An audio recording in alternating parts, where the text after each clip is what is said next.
टरबूज उत्पादक शेतकऱ्याचा थरकाप उडवणारा निर्णय. 25 रुपयाचे टरबूज 2 रुपयात. संतापलेल्या शेतकऱ्यांनी पीक चारले मेंढ्यांना. एकीकडे कडक उन्हामुळे अंगाची लाहीलाही होत असताना ज्या टरबुजाने सामान्यांचा गळा ओलावतोय, त्याच टरबुजाच्या रक्ताने आज बळीराजाचे डोळे ओले झाले आहेत. जळगाव जिल्ह्यातून एक काळजाला थरकाप उडवणारी बातमी समोर येत आहे. मुक्ताईनगर तालुक्यातील एका हवालदिल शेतकऱ्याने रक्ताचं पाणी करून पिकवलेले टरबूज चक्क मेंढ्यांच्या हवाली केली आहे. का? कारण ज्या पिकाला सोन्याचा भाव मिळायला हवा होता, त्याला मातीमोल किंमत मिळत आहे.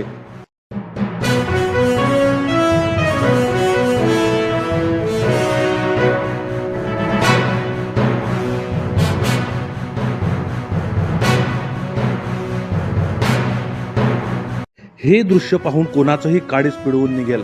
लाल भडक टरबूज जे बाजारात ग्राहकांना विकत घेताना खिशाला चाट बसते, तेच टरबूज आज जनावरांच्या टाचेखाली चिरडलं जात आहे.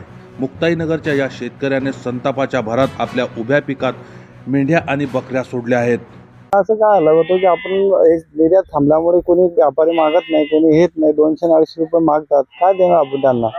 आता 2024चे भाव असल्यामुळे आपण बी याच्यात आलो होतो. 3 एकर प्लॉट आहे, आज आपल्याला 15 लाख रुपये होणारे, आज ते लाख रुपये होतं. त्याच्यात काय करणार शेतकरी? मेंढ्या घालणार नाही तर काय करणार आपण त्याला?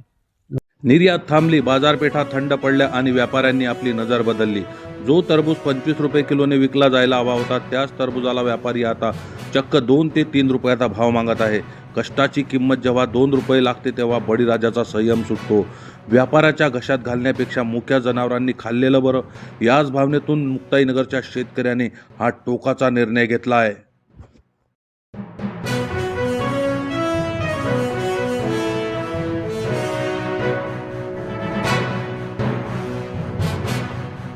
दिवस रात्र राबलो, कर्ज काढलं, खतं घातली, पण आज आमची थट्टा होत आहे. 3 रुपयात टरबूज देऊन आमचा खर्चही निघत नाही.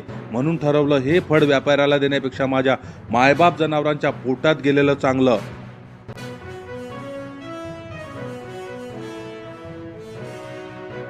वाढती उष्णता शेतकऱ्याला होडपडत आहे आणि व्यवस्थेची ही थंडी शेतकऱ्याचं कंबरडं मोडत आहे. निर्यात बंदीचा हा फटका आता थेट शेतकऱ्याच्या ताटात माती कालवत आहे.